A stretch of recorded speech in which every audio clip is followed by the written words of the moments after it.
Olá, filhotes, estão vivos? E agora vamos falar um pouquinho sobre a autonomia da política em Maquiavel.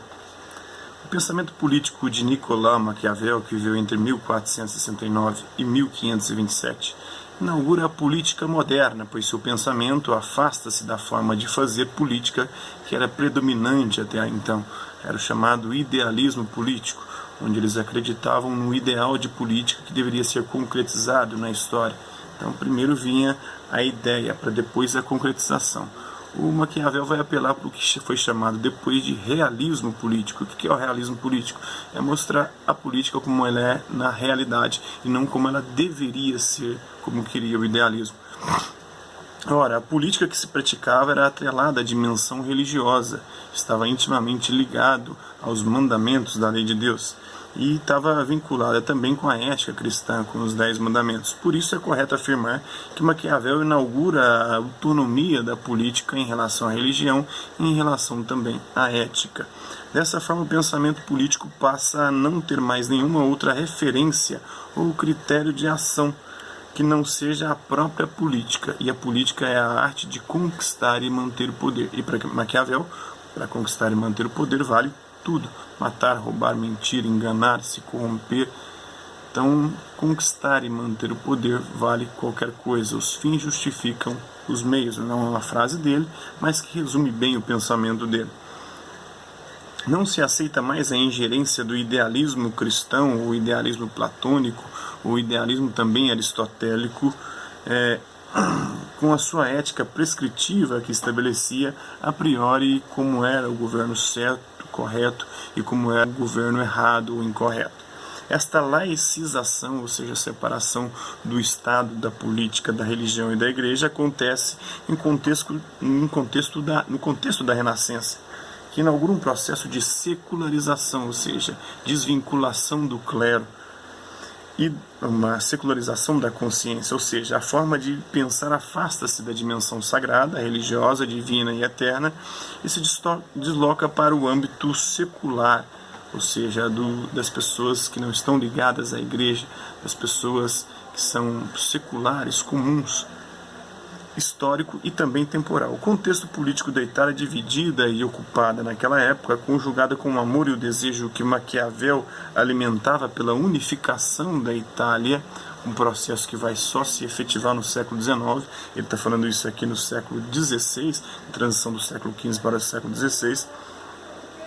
Então ele queria essa unificação da Itália para fazer nascer o espírito do realismo político de outrora do Império Romano, que busca as ações tendo em vista o fim almejado, que é a conquista e manutenção do poder. E para conquistar esse fim, vale qualquer meio.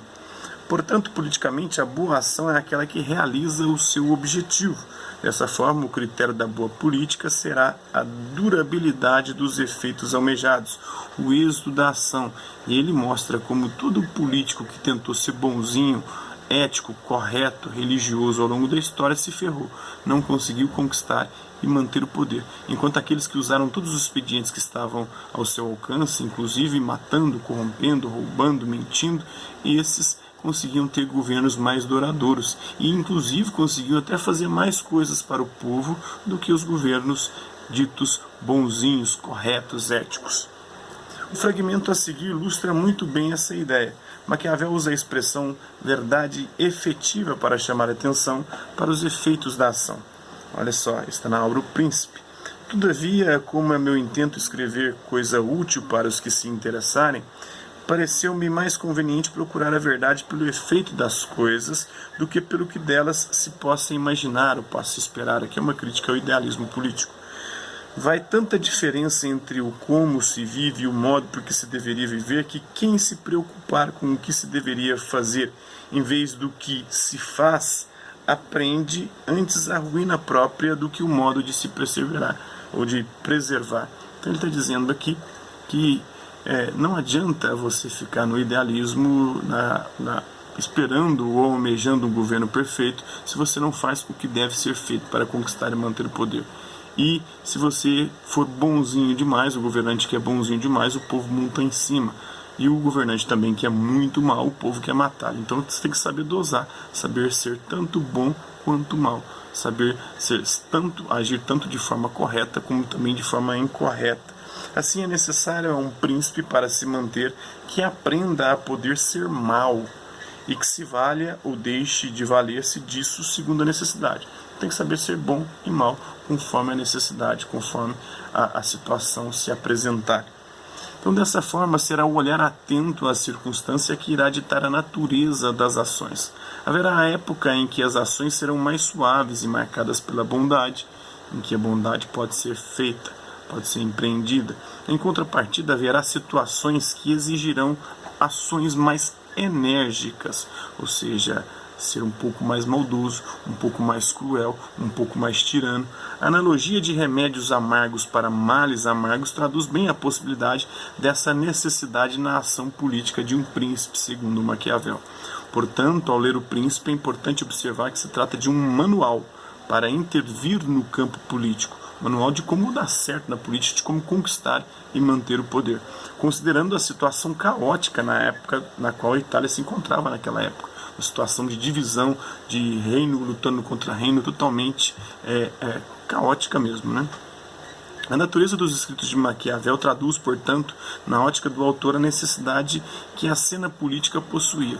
E há momentos em que é necessário ser enérgico, ser mau, ser tirano, segundo Maquiavel. Não que ele estivesse defendendo os estados absolutistas, até porque ele era um republicano, defendia um governo voltado para os interesses do povo.